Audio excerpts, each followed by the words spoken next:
and it ain't the way I like. On the replay, wish I could get a replay. Don't mean to hold ya, but I wanna do over. Gas up the ship, shoot me a text and let me know when it is time. I wanna get off, I wanna get off. 1 star, would not recommend an eagle far from here. I wanna get off, I wanna get off. A music podcast for the culture. Wild, wild thoughts.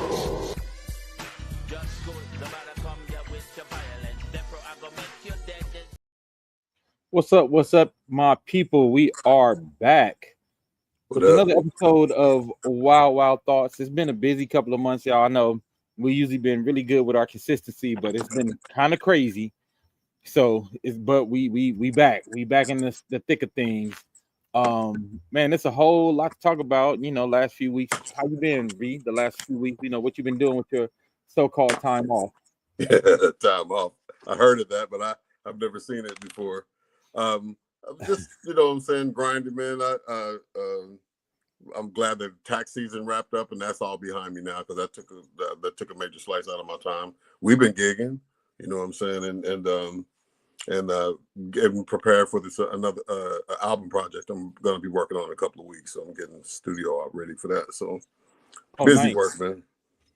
Good, man. Well, like you said, as everybody know, we've been super busy. We've been doing a lot of shows. We've been prepping for a whole bunch of stuff. I just got a phone call today that we're gonna be doing a photo shoot soon for the new album.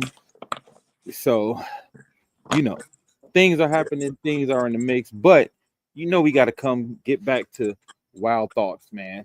Absolutely. And we got a whole lot to talk about today, man.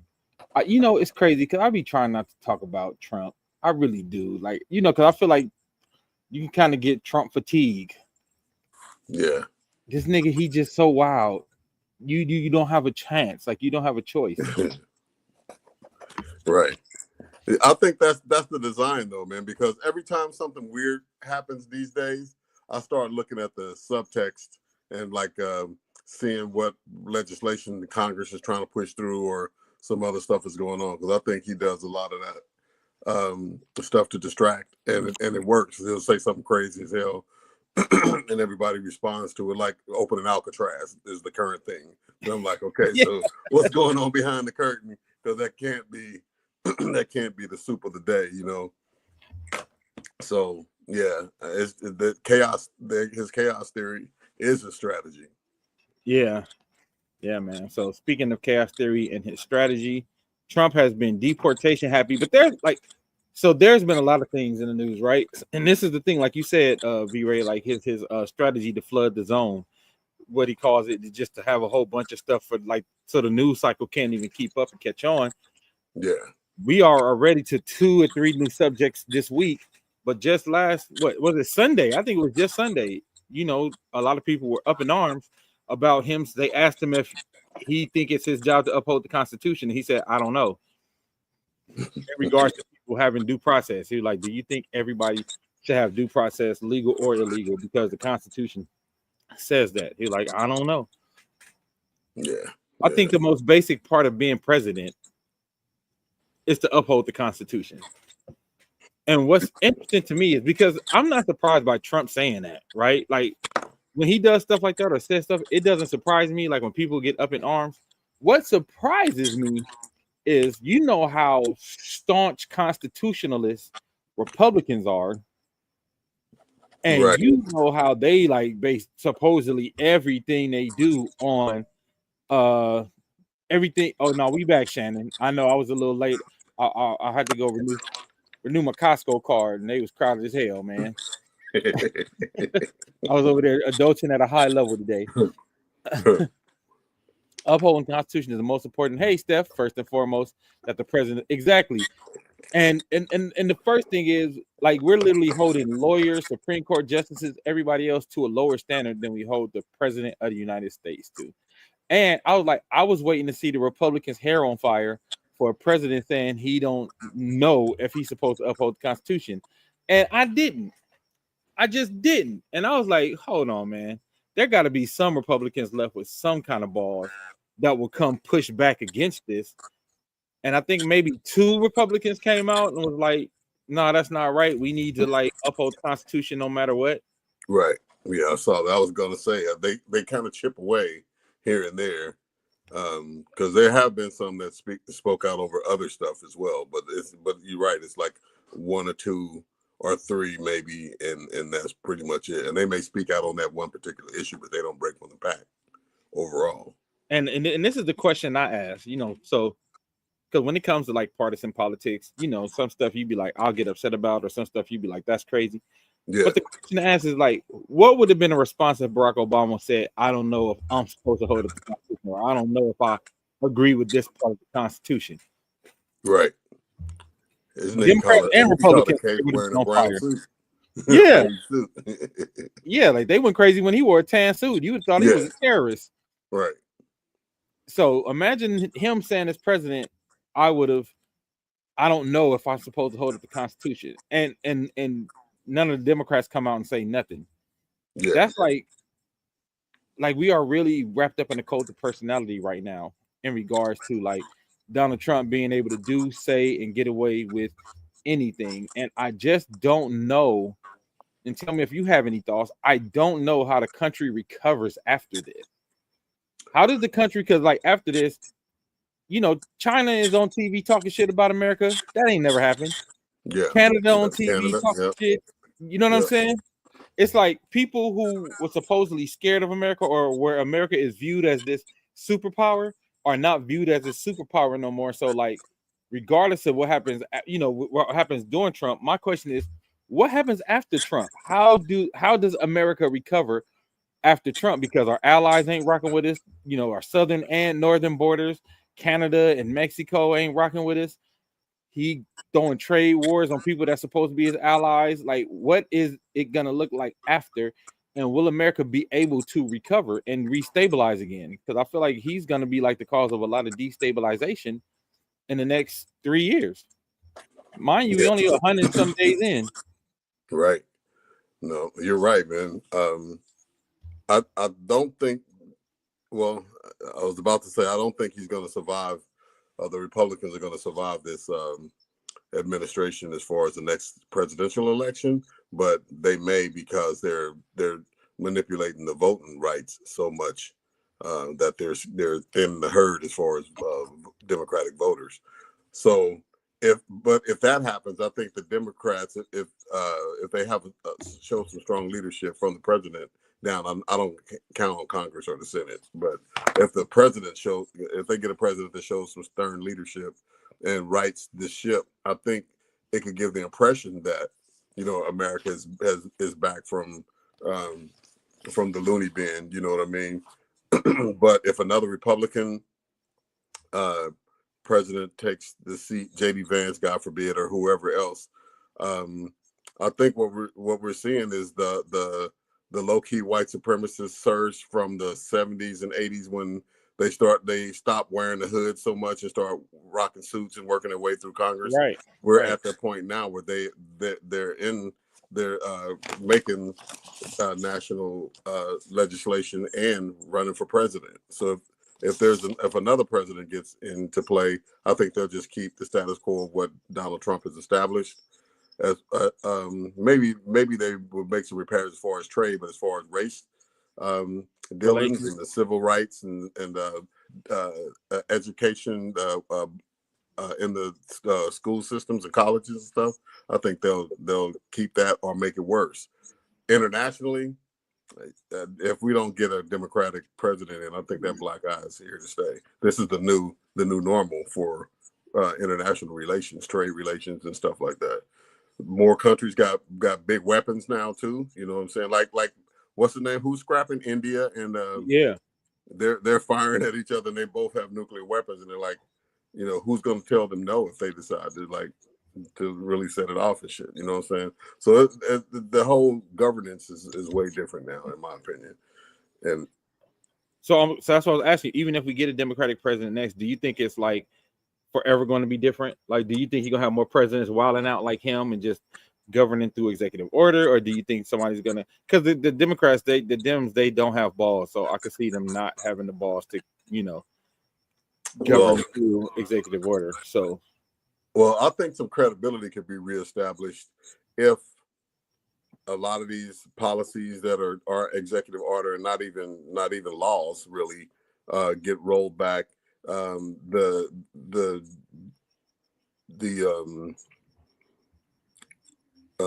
like the Supreme Court and the legal system gets stabilized again. You know what I mean? Where people aren't challenging judges and kidnapping them and arresting them and shit like that. I mean, we have to look less like one of these these countries where there's regimes like Putin and North Korea and shit like that. So if we can put on some new makeup and look like, you know, things have stabilized, I think there could be some repair. I don't think it's ever going to be what it was. I don't either. I think they tore a hole in the space-time continuum, and that's just what it is. Yeah. Let me read some of these comments. Stephanie said, I'm hoping and praying that they really know that this is Trump and not American people, and when the next person gets in office, it's not one of his cronies. They will get back in line with us. Basically what you just said, V-Ray. But also, I agree. I've heard basically the countries know that this is Trump and not actually the American people. But I think the damage is done regardless. You know, like that damage is going to trickle down to the American people regardless. And the thing is, I think on the national level too, is that even though Trump is taking point on all these crazy ass changes and people acknowledge that it's him, he got in. There's only one way he got in office and got in charge. You know what I'm saying? Yeah. So I think that people are still gonna look at this as a nation and not necessarily as Trump, because he didn't become president to make these changes without being empowered by, you know, a segment of the voters and some cheating. But I'm just saying that that the numbers of what the votership was are super high. You know what I'm saying? Even though it's a slim margin, 50% or 51% of those voters voted for Dude. All right, Shannon said, Dame, we are living in wild times.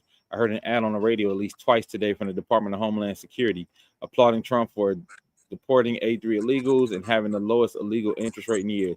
The ad went on to say that illegals will be detained, charged $1,000 daily, deported, and never let into America again. It ended by saying illegals need to leave now and register to come in. And there's an ad by, what state is she in? There's a congresswoman in one state. She basically made an ad like, y'all need to volunteer to get out of here because we coming to get you. You know what I'm saying? Like, that's where it is. That's where we is. And hey, I'm sorry that's where we are, but this is what's going on in America. And latest and greatest today, V-Ray, you was talking to me about this, you know, off the air. Trump has been in talks with Rwanda to deport illegal immigrants to Rwanda. And that's interesting, huh? And troublemakers. Right. So that means he can put anything under that umbrella, right? Right. Illegal immigrants and troublemakers to Rwanda. He added that troublemakers. I meant like he spelled niggas wrong. Yeah. And that's what I want to talk to you about. Why do you think specifically he's targeting Rwanda? And I think I know your answer. And why is he targeting Rwanda? And what would that look like? Because he's already said he thinks he should be able to deport non-American citizens and American citizens if they are troublemakers. Right. So go ahead, let's speak on it. What you feel? Well, I think that he's already setting the chessboard up, because he's already found Latin American or not Latin American country, but Venezuela basically, to deport Mexicans and and stuff like that. You notice that prison there is full of mostly Mexicans, right?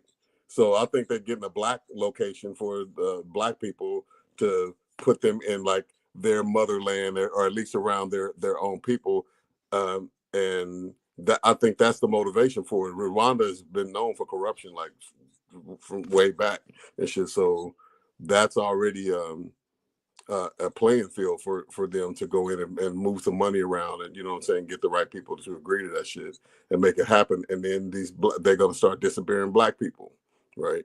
So, and I know we're going to stay on this topic, but the thing that keeps coming to mind for me is, like, I don't see them busting no white illegal immigrants. Like, where are the white people going to get?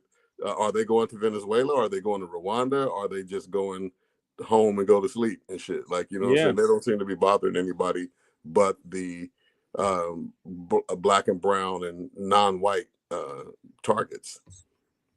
So that's what I think in a nutshell. I agree. She said, Shannon said, or Asians. Yes, because there's a huge Asian immigrant population, Right. legal Asian population out here too. And yeah, that's what I said. I said, oh, he's targeting a place that where he could, like how he's in Salvador, he's literally just shipping people from El Salvador, anybody Mexican, anybody brown, anybody who look like they could be Mexican, he's just shipping them to El Salvador. Right. So now I feel like he's like, oh, now I need a place I could do that with black prisoners. So I could send Haitians and American blacks. Because there's already been a few cases of actual American citizens being shipped to El Salvador just because they were Latino. Yeah, I know. That's what I was saying that. So it's like that he's brown enough. You know what I'm saying? And, Close you know, enough. and you know how people lump, you know, Mexicans and Puerto Ricans and all as just Mexican, right? It's like, motherfucker, I'm not Mexican, I'm blah blah blah and shit like that. That's that we don't see color, we only see brown. You know what I'm saying? We don't care what your real birthright is or what Hey, your you name brown is. with a tattoo, you gotta go. Oh yeah, it could be fucking I love mom and shit. Yeah. Oh, he's from the mom gang. You know what I'm saying? So yeah, so it's just an excuse or land a landing spot for people that they consider undesirable. People protesting. He's made a statement today that oh boy, the old girl, the head of the is it the FBI? Or that they're coming after protesters. He warned protesters to watch their ass and shit in a press conference today, saying that they're gonna go after protesters. Like protesting is not illegal; it's actually a constitutional right. So, on what grounds do you arrest people and put and detain them? You know what I'm saying? You don't arrest them in L.A. and put them in an L.A. jail. You fly them to Louisiana or somewhere out of state and shit. Like why? Do you do that to disenfranchise them, take them away from their support system and shit like that? Put them in somewhere where they're alienated and shit. Right. And it's like that's Russian playbook, and you know what I'm saying. The North Korean playbook and shit like that, just disappeared motherfuckers. Like when the unrest was going on after old boy got killed, when dudes kneeled on his neck, they was just pulling up in vans and snatching people off the street and shit. You know what I'm saying? George That's Floyd, literally what they're doing right now. Yeah. For these students, like the dude that they just let out of jail, that was from the Columbia, the student from Columbia. Yeah, that they held him for 2 weeks and stuff like that. He was just handing out flyers and protesting. There was no link to him with Al Qaeda or you know what I'm saying, Hamas or any of that shit like that. They just didn't like that he was a voice. It's like how they shot all the black leaders like Malcolm X and you know Martin Luther King and shit like that. You take away the leaders and try to scatter the followers. So it's just grimy, man. It's just so blatant that it's really a little disheartening. But instead of getting discouraged, it really just makes me personally want to fight. You know what I'm saying? Fight this shit. But No, it's just for real. You got the audacity to just do this shit in my face, like what the fuck you gonna do, kind of shit. Like you know what I'm saying? Yeah. Like, Stephanie said they been and switched the narrative and said mom means Mexican organized mafia or some stuff. Yeah. You got to have a tattoo of Donald Trump and shit. That's the only way. Right, that's the only way. Go to work and go home and shit. But even that ain't gonna help the Latinos because you know there was Donald Trump supporters who was getting deported like day one. Yeah. Like crying like I didn't think he meant me. Yeah, Right. he meant your ass, player. Yeah. The 2025 playbook is real. Yep. So yeah. All right. Well, so I don't want to get people all exhausted with Trump. So let's get into some fun shit. All right. So V-Ray had an idea to ask the audience and each other if you could pick one black icon to sit down and have dinner with or hang out with for a day, get to pick their brain, but it's only one, dead or alive, one black icon. Who would it be? Do you have an idea who you would sit with, V-Ray, and why? Yeah, but I have to change the rules after I suggest them and shit. And the reason why I say that is because there's to me 3 different kind of phases that that I would think in terms of, and it's probably fair for everybody to do that if they want to do it instead of just picking one. But I think like one icon from historical icon from the slavery era. You know what I'm saying? Maybe an icon from the civil rights era. Okay. And a modern day icon. Right. Okay. That's what I thought. And after I had sent that suggestion. Okay, so there you go, people. You get 3 icons. You get one from the slavery times, you get one from civil rights, and you get one modern. Who would be the 3 icons that you would sit with? Shannon Perkins said Jesus. She got questions. She want to ask him a few things. Well, okay. So let me start with my 3 just to kind of set the tone. For me, from a slavery aspect, I really thought about the Underground Railroad chick, of course, Harriet Tubman. But I think, with my mind state, I would probably want to sit and talk with Nat Turner from the slavery days, from the civil rights era, Malcolm X, no doubt about it. and today, and from modern, from where I'm at with on a creative level right now, and with what's going on in the industry right now, I would love to sit down and talk to Ryan Coogler. Oh, 3 good ones. Yeah, that's my 3. All right, so my 3.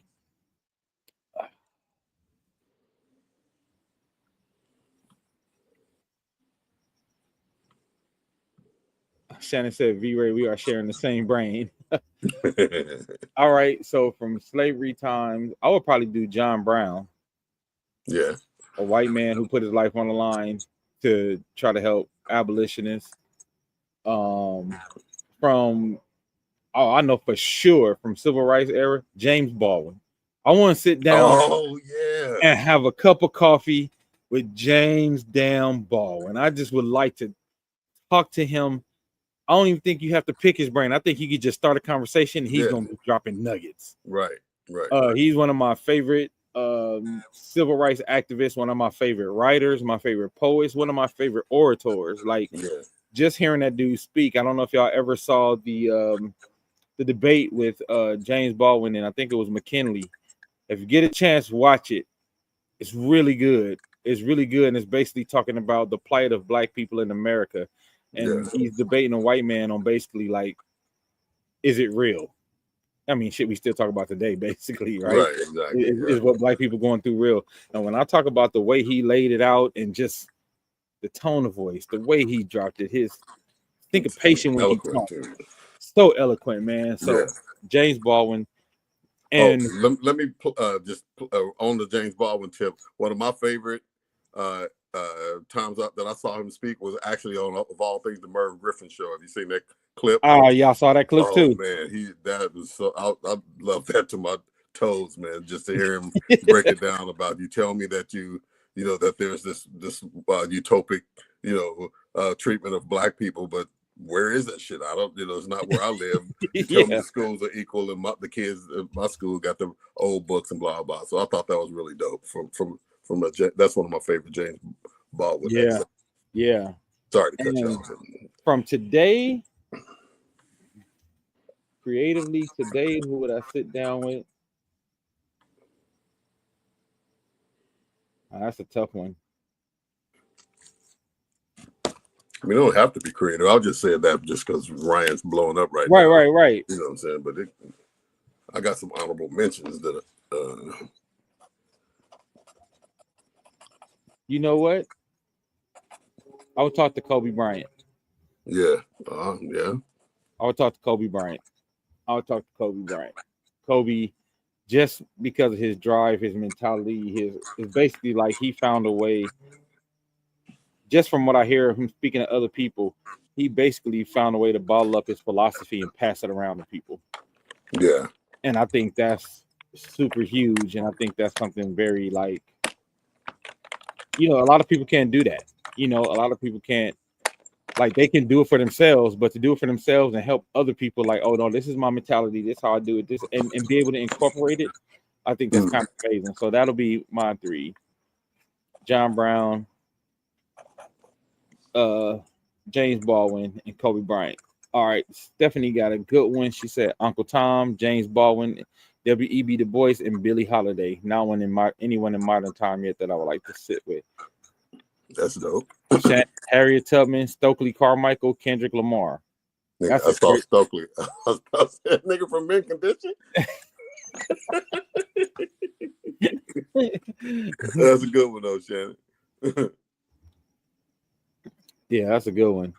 All right, so what's some of your honorable mentions, V? Robert Smalls from the slavery times. You know, Robert Smalls is the escaped slave who commandeered the ship. Yeah, and passed himself off as the captain while he sailed. Yeah. That's So some real gangster shit right there. But Robert Smalls, that sounds like some shit I would get killed trying to do back in them days and shit. Right. And a modern one is Michelle Obama. I would love to, like, you know what I'm saying? Like, man, Michelle Obama is actually really funny. I've been watching her podcast. Yeah. She's hilarious, dog. Is that right? Like, you finally get to really see her real personality. Like, I mean, I always knew she was like a real black woman. Like, yeah. Like stuff that she say that is like shared experience of most middle class to poor black people in America. Like, Right. Watching her podcast, I'm like, she's super real, and she Is keep that it the in one with her brother? Yeah, her and her brother. If you started, get a chance. Watch the episode with her brother, Damon Wayans, and Marlon Wayans. It's hilarious. Yes. And then, like I said, there you can see a lot of her personality shine. She's really funny, man. I'm like, yeah. She got a. I mean, I've seen her on talk shows, and it's like 5 and 7 minutes at a time of talk show. So I kind of could tell she was a little funny, but like when you get to see her, just like you could tell she's comfortable. She's not in the I'm the first lady or ex-first lady role. You could tell she's really just been Michelle. Right. Yeah. You're not even Michelle Obama. She just been Michelle. Yeah. You know what I mean? What did I see her on? I think she was on I want to say it was David Letterman's that he has that one-on-one talk show. Yeah, the Netflix show. Yeah. What is it called? Something that needs no introduction or something like that. I think she was on there, but she was on something where it was like an hour-long format where they were able to talk about just talk in general about her experiences after the White House and stuff like that. And I just thought I just like eloquent black people that, like you said, you can tell they are directly from the culture, but they know how to represent themselves and get those same points across and speak on behalf of some of the things that we see without just being all niggified. She ain't coming out in booty shorts and shit, you know what I'm saying? And a blunt and shit and say the same shit, but you know what I'm saying? Yeah. The messenger fucks the message up. Honorable mention, Michael Jackson. Yeah, that would be a crazy conversation. Yeah, that would be great. Or Prince. That would be another dope one to just like sit and smoke some weed with Prince and just have him talk shit and listen. You when the white doves cry. Yeah, or just witness dude create. Just I don't have to say anything. Just like run a couple of original joints like right here off the cuff. That would be me, man. But yeah, we have some great unsung icons. I mean, they can't even be referred to as icons since I'm saying they're unsung. But we have a lot more integrity that just doesn't get mainstreamed. So. Yeah, like the I was just talking about him the other day. I forgot his name, but the young man who actually invented like the successful stent for open heart surgery. Oh yeah, like him, and they gave the credit to the white man for years, but it was really the lab assistant. He couldn't be a surgeon just because he was black. You know what I mean? Even though he was, Stephanie said her honorable is Dizzy Gillespie and Duke Ellington. I love to know what made Dizzy Gillespie run for president. Dizzy Gillespie ran for president? I didn't know that. Now I want to know why he ran. Yeah. I would like to talk to Shirley Chisholm too. Yeah, Shirley Chisholm. Yeah. I like to talk to Shirley Chisholm. I would like to sit down with a sober James Brown. I'd like to sit down with a drunk James Brown. Like a high James Brown. I'm sorry. Well, I'm sorry. I don't know. I heard when James got high and drunk, he was very paranoid, and you might end up getting your ass whooped or shot. In 1964, I'm gonna have to look that up. Somebody should make a movie about that. Disney Yeah, wants to be I never president? knew that. That's crazy. That's a crazy story. That sounds like some fictional stuff, man. That's dope. Yeah. All right, so let's go to the next subject real quick. I don't know if y'all heard this, but there was a white woman who, I guess, a kid at the barbershop, not barbershop, kid at the park, Yeah. kid at the park took something from her kid, like kids do, you know, take a toy from her, and she called him the N-word with a hard ER, and then doubled down when somebody was videotaping her. Like, if that's what he acting like, that's what I'm gonna call him. That part isn't surprising because we know Karen's gonna Karen. Yeah. But what was surprising was she did a GoFundMe and raised a little more than $600,000, and people really backing her. Like, yeah, you should be able to call little black kids the N-word. And I think that just kind of shows exactly where we are at this moment as a country. Absolutely. That's how bad it is. It was a lady on Piers Morgan yesterday, and she was like, yeah, I use the N-word, and she was just basically like, we should be able to say it, and I don't care, I'm racist. She said straight up, like, I'm a racist. I'm like, this to me is what Donald Trump has emboldened. You know what I mean? Like, and he emboldened this kind of behavior. Even if people feel like he's not racist, for some reason, the people that support him feels emboldened by him to be extra racist. So, you know, y'all feel like y'all want to figure out how to connect those dots. I think it's a little of he was racist, but tried to like maneuver within the business world and not be overly racist. And then, you know, the closet racist, you know, community in general, they kind of found each other. So I think they're finding comfort in each other. I think just as much as he emboldens the MAGA crowd emboldens him, you know. And plus he's also gonna say what he thinks his crowd wants to hear, you know, from him anyway. But I think and on the real that now that he's got some other people that like-minded people around him that he feels comfortable with, he's doing more and more, he's being more and more blatant with the stuff. Yeah, I think you might be right. Shooting for $1 million, damn. Yeah, and a lot of those people that posted that donated money to our girl, they would all say some kind of racist, you know, slogan or byline or some kind of shout out to Hitler or some shit. Right.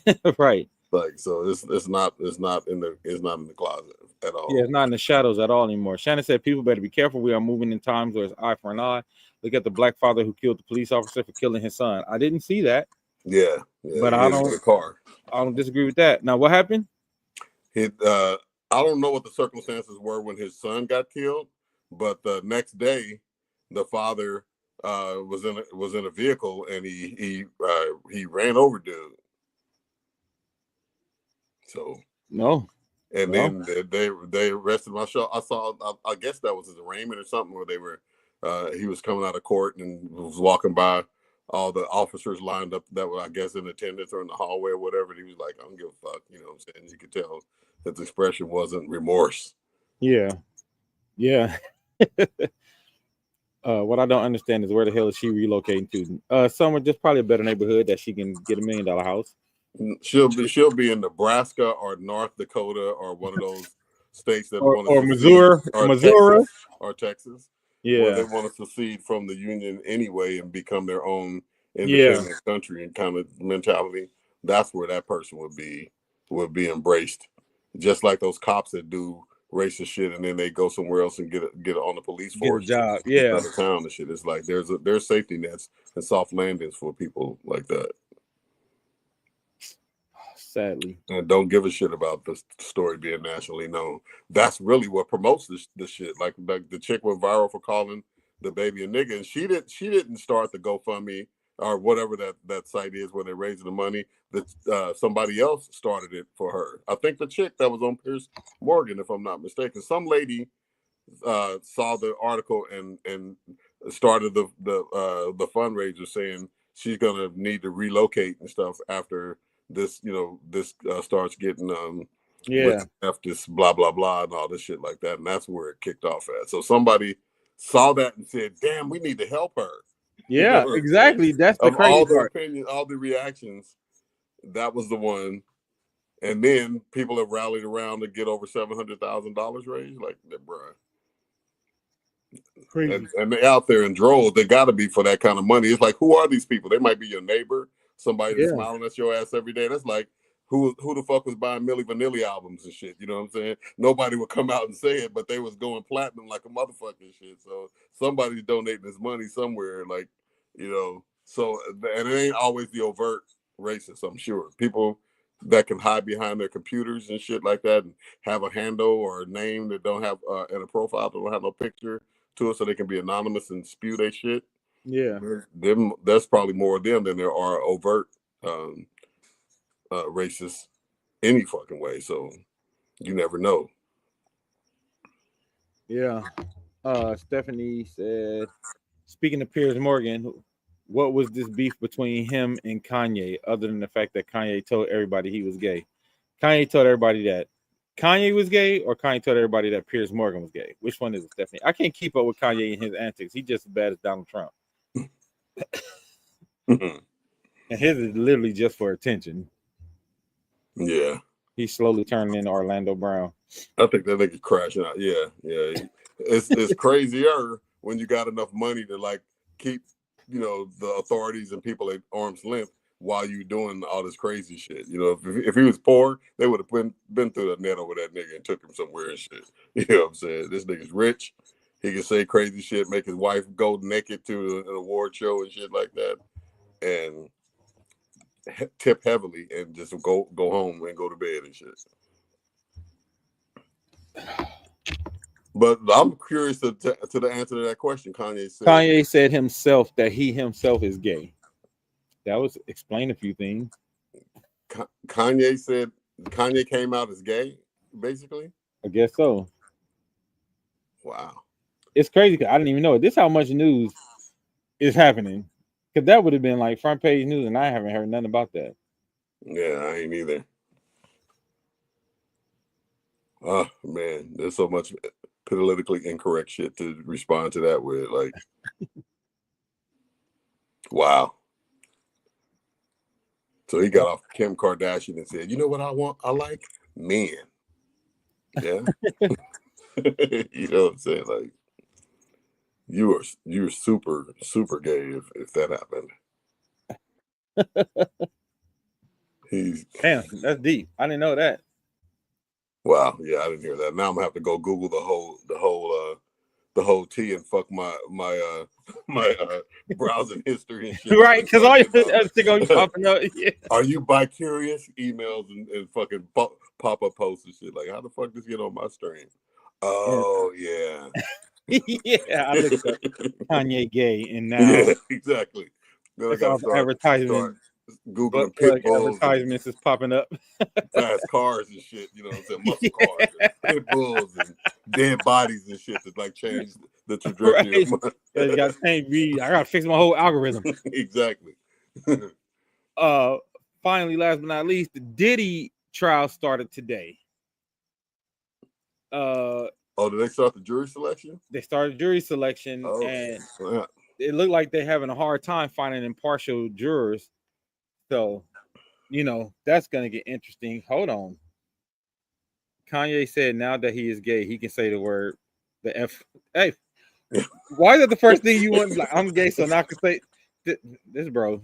You talk about crashing out on a whole different level. That's a new T-shirt. I'll bet you dollars to donuts you're gonna have to show up somewhere with a faggot T-shirt on it. Yeah. Yeah. Be like, what? I mean, he already did the swastika, right? Yeah, and I guess that didn't get him enough attention. He said, "Well, let me go gay." Wow. He's a gay black Nazi. Go figure. Yeah. 2025 bingo's card is already filled up. We're not even halfway through the year. Yeah, and it's like May. Ugh. These celebrities are exhausting. Yeah. Hey, what do you think about this tax that Trump is? Excuse me, the tariff that he's threatening on movies. It's like dumb. Tariff. It's dumb, and it's not going to work. Because how could you do it? If the director is American, but he wants to shoot something because it's written in sub-Saharan Africa. Who you tariff? Do you tariff the director? Do you tariff the people in Africa because you're using the crew from Africa? It's not like you're taking all American crew over there. Yeah.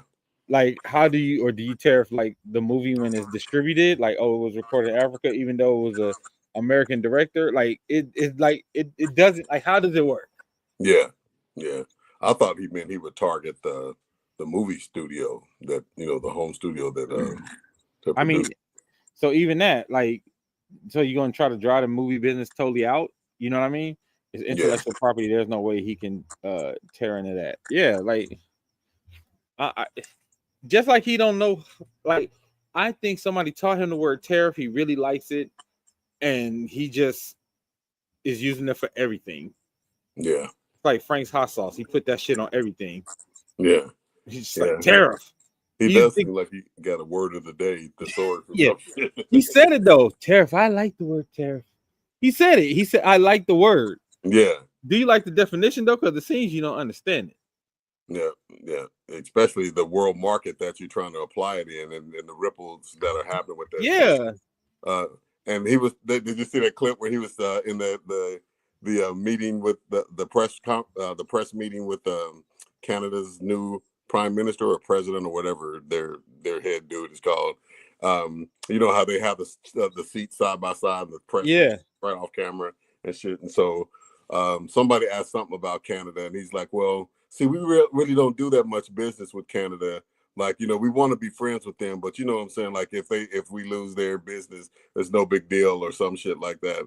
And the president of Canada was like, well, that's not exactly true, because we're actually your number one, you know, your number one customer as far as like your exports and shit like that goes. So it's like, if you don't fucking know that, you out here throwing out tariffs like bingo cards and shit, and you don't even know that this is one of America's biggest, you know, clients or customers or whatever, and the impact of what you talked about doing 100% tariff or whatever he pulled out of his ass and shit like that. It's like you're not even familiar with how this is going to be applied or what you're even asking for. You're just like a kid asking for a pony and shit. Like, you don't even know what the fuck a pony entails, and so you just like out naming shit and doing shit.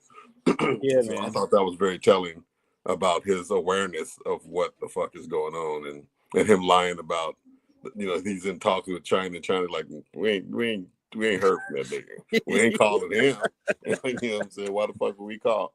So it's just funny. Like, this dude is just trying to fly by the seat of his pants on some real world shit that is like, yeah, bro, you don't have the capacity, you don't have the luxury of being wrong on this kind of shit, you know, and learning as you go along, and people coming to whisper to you, no, Mr. President, that's actually 4 + 4 is actually 8. Oh, it's 8. Oh yeah, it's 8. You know what I'm saying? And then it starts to like project it like it's his own idea and shit. Like, you dumb motherfucker. Like, you're dumb in real time. But we see all of this happening though. It's not like it happened behind the scenes. Like, right, exactly. We literally see all this happening. It's one thing to be stupid, but to be stupid in real time is like a whole other kind of dumb. Because not only are we seeing these press conferences, Russia, China, Finland, everybody's tuning into this shit. You know what I'm saying? Exactly. So it's just like a damn comedy. You said, you nailed it a few weeks ago when you said it's like episodes of Veep on happening in real time. Yeah. Like, this shit is so dumb it can't be real, but it's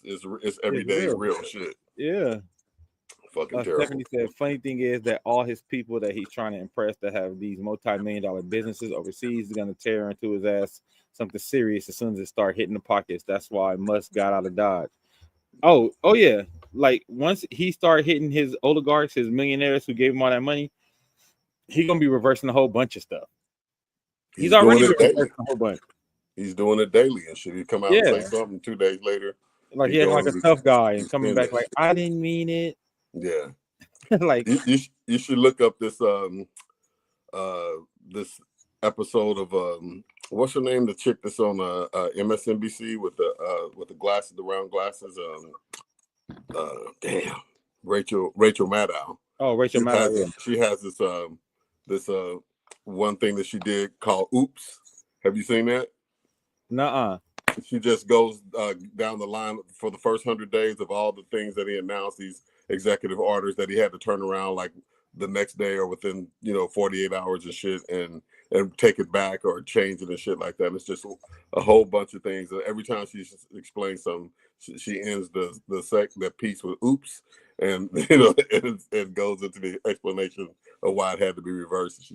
There's so many of it. It's just hilarious because she doesn't run out of material with it, and then she oopses all of those so things. much. Yeah, it's hilarious, and it's fucking sad at the same time to be like, this is the state, this is America that everybody sees, not just us.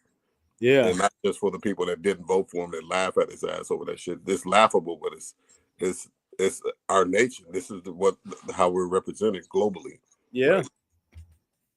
Yeah. Anyway, I get it. I'm saying, let's see what the next 100 days brings. Thank everybody for joining. Thank everybody for the comments, keeping it popping, and thank y'all for coming back. Like I said, yeah, we had to come back. We had a busy few weeks, but we back now. Wild Bunch got a few things coming up. If you're in the Hawthorne area, Wild Bunch will be playing a Mother's Day event Saturday from 11 to 3 in Hawthorne at it's a park. I forgot the name of it. Hawthorne Memorial Park on El Segundo and Prairie. So El Segundo and Prairie from 11 to 3. So come out. It's a Mother's Day event. So, if you want to come have some fun before the karaoke night, come check us out, have some fun, and let's honor some mothers. That's right? 3901 West El Segundo Boulevard. All right, say it one more time. 3901 West El Segundo in Hawthorne. There y'all go. All right. So come rock with us. Thank y'all for rocking with us, and we'll see y'all next week. This has been Wild Thoughts. We are out. Karaoke night is going to be on the last Thursday of this month, Stephanie. So start getting prepped. Last Thursday of this month. It'll be the fourth Thursday of the month. All right. Until next time, y'all. We love y'all. Wild Thoughts. We out of here.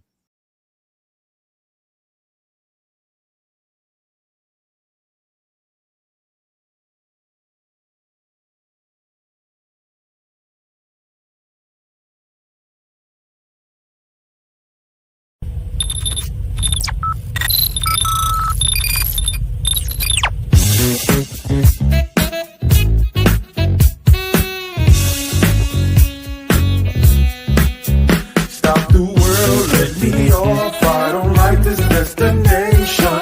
I like a transfer to the express line. I gotta get off.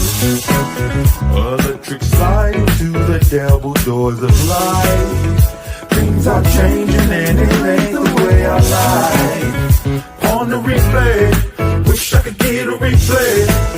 Don't mean to hold ya, but I wanna do over. Gas up the ship, shoot me a text and let me know when it is time. I wanna get off, I wanna get off. 1 star, would not recommend that we go far from here. I wanna get off, I wanna get off. Stop the world. A music podcast for the culture. Wild Thoughts. Just good, the matter come